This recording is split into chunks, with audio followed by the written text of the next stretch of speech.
နီပိန်းတရားဖြစ်ဖို့တော်ရုံစောက်ချက်နဲ့မရဘူးမြန်မာနိုင်ငံကိုစားပြုထားတဲ့နော်ဝါစိမ့်နီအလဲရကျဲဖြူနဲ့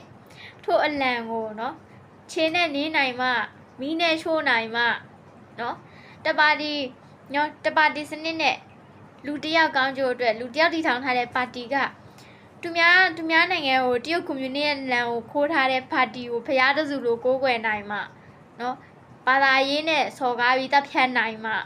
အမြင်မတွင်ရန်သူလို့တပ်ဖြတ်နိုင်မှနီပိန်းတယောက်ဖြစ်ဖို့ဆိုတာလွယ်တာအဲ့တော့နီပိန်းတွေကိုမစော်ကားကြပါနဲ့နော်နီပိန်းတယောက်ဖြစ်ဖို့ဆိုတာတော်ရုံတန်ရုံစောက်ချက်နဲ့မဖြစ်ဘူးအဲကြောင့်နီပိန်းတွေကိုမစော်ကားကြပါနဲ့